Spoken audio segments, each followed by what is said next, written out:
Minha namorada disse que eu não era suficiente. Naquele dia, algo em mim se quebrou. Quando eu a conheci, ela tinha 26 anos e eu, 30. Nós nos conhecemos em uma festa que eu mesmo ajudo a organizar todo ano. Não foi um encontro planejado, nada de promessas antecipadas. Só uma conversa que começou despretensiosa e ficou. Ficou mais do que devia, mais do que era seguro. Logo de início, havia distância. Cidades diferentes, rotinas diferentes, vidas que não se tocavam todos os dias. Não era um impedimento absoluto, mas também nunca foi simples. Existiam horários desencontrados, fins de semana calculados, despedidas que sempre duravam um pouco mais do que o necessário. Ainda assim, a gente escolheu tentar. Não porque fosse fácil, mas porque parecia valer a pena. A distância entre nossas cidades nunca pareceu um obstáculo de verdade, era só mais uma coisa que a gente aprendia a contornar. Conversávamos todos os dias, às vezes até o amanhecer, e eu sentia que aquilo tinha peso, tinha direção. Desde cedo falávamos de tudo, inclusive do que costuma matar relações antes mesmo de começarem. Dinheiro. Ela falava disso com uma tranquilidade que me impressionava, como quem descreve o clima ou a paisagem da infância. Ela vinha de uma família rica, dessas em que o futuro nunca assusta. Cresceu sem precisar se preocupar com contas, morava com os pais e entrou no mercado de trabalho com ajuda, felizmente para ela, nunca precisou passar por todo o processo do zero. Quando começamos a namorar, ganhava cerca de 10 mil por mês e nunca precisou dividir o salário entre aluguel, mercado ou luz. Eu ouvia tudo sem julgamento, porque a minha história era outra e eu já tinha aprendido que comparações não constroem nada. Não havia mérito nenhum em desmerecer sua trajetória, pois ela era uma pessoa dedicada e muito boa no que fazia. Eu sempre trabalhei. Enquanto estudava, enquanto tentava me formar, enquanto aprendia a ser adulto cedo demais. Pagava minhas contas, morava sozinho, tinha um carro de 2007 já pago e um emprego fixo que me rendia algo em torno de 5 mil, além de alguns extras que eu fazia para não faltar. Nunca fui acomodado. Só nunca tive rede de proteção. Sempre soube que queria crescer, mas também sabia que não havia atalhos para chegar onde eu desejava. A conversa sobre dinheiro aconteceu logo no início, quase como um aviso. Ela disse que isso nunca seria um problema, que via em mim ambição, caráter, futuro. Disse que cresceríamos juntos. Falou com convicção, e naquele momento eu acreditei, porque o jeito como ela dizia fazia parecer verdade. Eu trabalhava em um pub de minha cidade. Minhas noites terminavam tarde, às vezes às 5 da manhã. Mesmo assim, às sextas e sábados, ela ficava acordada comigo. Eu trabalhava enquanto ela me mandava mensagens, e entre um cliente e outro, eu respondia. A gente ria, reclamava do cansaço, dividia pequenas vitórias e medos bobos. Era ali, naquele horário estranho, que eu sentia que não estava sozinho. Nossas conversas sobre futuro sempre carregavam muita seriedade. Quando ela me disse que queria que eu fosse à casa dela, admiti que tinha medo, pois minhas outras namoradas nunca fizeram questão de me apresentar à família e, quando fui apresentado, os pais não faziam questão de querer me conhecer. Não vejo problema nisso, mas algumas vezes faltava até o mínimo de respeito durante as conversas. Ela quis me fazer incluso e então me apresentou cedo aos pais. Me incluiu, fez questão de me colocar dentro da vida dela. Eu queria fazer o mesmo, mas meus pais moravam longe, e tudo exigia mais planejamento. Ela dizia entender e planejava junto comigo os dias que poderíamos fazer isso e ir visitar meus pais. O tempo passou sem sobressaltos até que o trabalho dela começou a mudar. O chefe errava e jogava tudo nas costas dela, e eu percebia o peso se acumulando, dia após dia. Quando ela decidiu procurar outro emprego, eu apoiei sem pensar duas vezes. Quando apareceu a proposta melhor, com salário maior, eu comemorei com ela. O problema não era o dinheiro. Nunca foi. O problema era a mudança. Outra cidade. Outra rotina. Outra vida. Eu ajudei como pude. Estive presente. Ouvi, incentivei, segurei. Mas quando ela se mudou, foi como se tivesse levado algo nosso junto.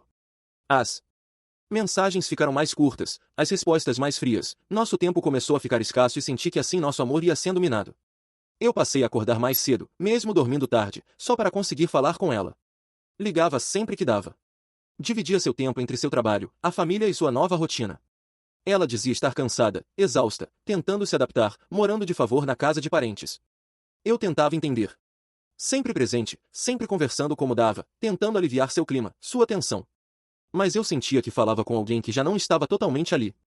As respostas dela eram educadas demais, cuidadosas demais, como se qualquer palavra errada pudesse causar um conflito que ela não tinha mais energia para viver. Amar, naquele ponto, já parecia um esforço solitário. Meses depois, ela financiou seu primeiro apartamento. Falava de reforma, de móveis, de planos. Eu participava como conseguia, dava ideias, ajudava a procurar pessoas. Mas, emocionalmente, ela já estava distante. Se eu dava espaço, ela dizia que se sentia abandonada. Se eu me fazia mais presente, reclamava que eu sufocava. Eu caminhava em círculos, sempre tentando adivinhar qual versão de mim ela precisava naquele dia. Até que veio a conversa. Não houve gritos, nem drama. Só um cansaço frio. Ela falava de dúvidas, de desconfortos, de sensações vagas. Para cada problema, eu mostrava que dava para conversar, ajustar, tentar. Eu ainda acreditava. Talvez mais do que devia. Então ela disse o que realmente importava. Disse que queria alguém que ganhasse mais do que ela. Queria alguém que pudesse bancar suas despesas caso ela desabasse. Alguém que ela poderia se sentir segura e não sentir que estava remando sozinha. Que no trabalho via homens com outro padrão, outra realidade. Começou a me comparar, não com maldade, mas com frieza. Não foi o que ela disse que doeu. Foi a naturalidade. Como quem constata um dado técnico, uma incompatibilidade lógica.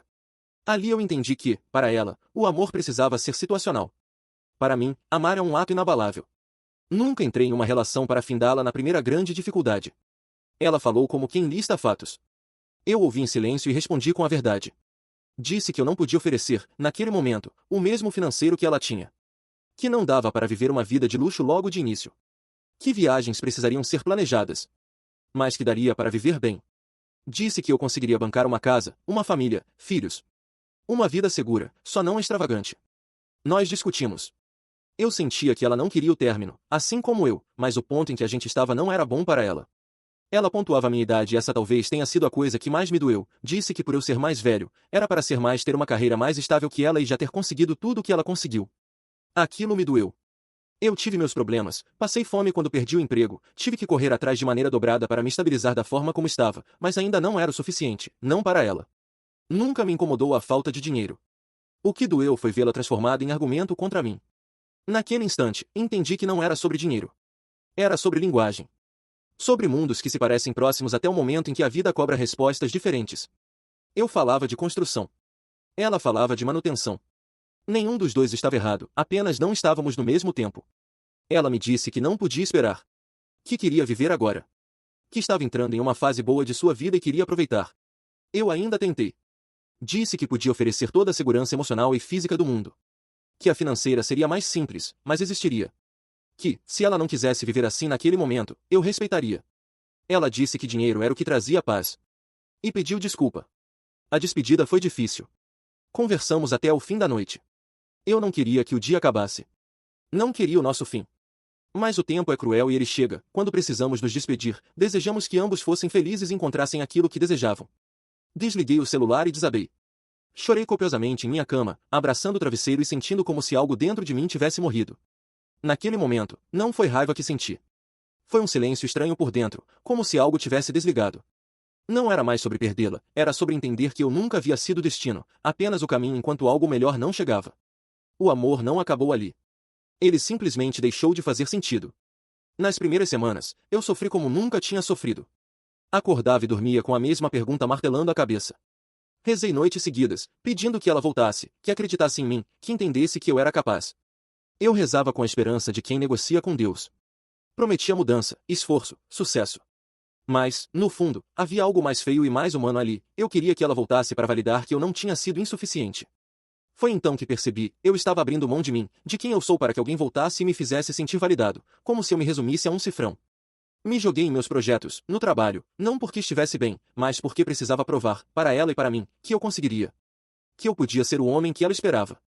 Um amigo esteve comigo nesse tempo. Sempre esteve. Sentava ao meu lado quando eu não conseguia falar, me ouvia repetir as mesmas frases, as mesmas esperanças. Era ele quem me lembrava de comer, de dormir, de respirar. Aos poucos, a dor foi ficando menos aguda. Não menor, só menos urgente. Por meses, eu acreditei que ela voltaria. Que uma mensagem apareceria no meu celular, pedindo para conversar, para tentar de novo. Eu sabia exatamente o que faria se isso acontecesse. Eu a receberia, mas só se ela pedisse desculpas pela forma como foi embora. Pela promessa que fez e não sustentou. No fundo, porém, eu também sabia a verdade que doía admitir, ela nunca pediria desculpas. Pessoas como ela não voltam atrás quando escolhem seguir em frente. Eu não a transformei em vilã. Entendi a escolha. O que doeu foi perceber que aquilo que nunca seria um problema sempre esteve ali, só esperando o momento certo para se tornar definitivo. Com o tempo, percebi que crescer não era chegar onde ela queria que eu estivesse. Era não permitir que ninguém definisse meu valor pelo quanto eu podia oferecer em troca de amor. O tempo passou. Cerca de 2 anos. Nos encontramos naquela mesma festa que eu organizo todo ano. É uma típica festa de cidade pequena, a mesma festa onde tudo havia começado, dessas com bandeirinhas coloridas, cheiro de doce caseiro e música baixa tocando ao fundo. Havia cocadas, pé de moleque, bolo simples em pratos de papel. A festa estava cheia demais para uma cidade tão pequena. Bandeirinhas coloridas cruzavam o céu baixo, e o cheiro doce de cocada e amendoim queimado se misturava ao som distante de uma sanfona cansada. Eu estava distraído, conversando com alguém que mal lembrava o nome, quando senti, antes mesmo de ver, que ela estava ali. Levantei o olhar. Ela me viu no mesmo instante. Meu corpo reconheceu o dela antes que minha mente tivesse tempo de se proteger. O coração acelerou por reflexo, não por desejo. Era memória muscular, emocional, como um vício que o tempo não apaga completamente. Foi um segundo a mais do que o normal. Um tempo suspenso. Como se o barulho ao redor tivesse diminuído só para nos dar espaço. Ela sorriu primeiro, um sorriso contido, cuidadoso, e eu respondi quase sem perceber, levado por um reflexo antigo que o corpo ainda lembrava melhor do que a razão. Ela se aproximou devagar. Oi, disse, como se dissesse meu nome. Oi, respondi, sentindo a voz sair mais baixa do que eu pretendia. Ficamos ali por um momento, próximos demais para serem estranhos, distantes demais para serem o que já fomos. O cheiro dela era quase o mesmo. Quase. E esse quase doeu mais do que se fosse completamente diferente. Você está bem? Ela perguntou. Assenti com a cabeça antes de responder. Estou. E você? Estou bem também. Disse ela. Disse isso com convicção, e eu acreditei. Havia algo nela que parecia mais seguro, mais assentado. Ao mesmo tempo, o olhar carregava aquela inquietação que eu conhecia tão bem, como se estivesse sempre prestes a dar o próximo passo antes mesmo de terminar o atual. Falamos de coisas simples. Do trabalho dela, dos projetos que eu tinha tocado para a frente. Ela ouviu com atenção genuína quando falei, e eu senti, não sem um certo orgulho contido, que ela me via diferente agora. Não melhor. Diferente. Eu sempre soube que você conseguiria, ela disse, em um tom quase íntimo demais para aquele momento. Segurei o impulso de responder qualquer coisa que pudesse abrir uma porta que eu já tinha aprendido a manter fechada. Eu também, falei, depois de um segundo. Ela riu baixo. Um riso curto, nervoso. Brincou com um copo nas mãos, desviou o olhar por um instante. Eu conhecia essa mania, foi assim no nosso primeiro encontro. Ela mal conseguiu comer e brincava com meus anéis para dispersar sua ansiedade, só então ela voltou a me encarar. E ali, naquele silêncio breve, ficou tudo que não foi dito. O tempo que passou. As orações que fiz. As noites em que esperei uma mensagem que nunca veio. Os olhos dela demoraram nos meus. Havia carinho ali. Respeito. E algo que parecia pergunta. Por um instante, só um, parecia que ainda existia um amanhã possível.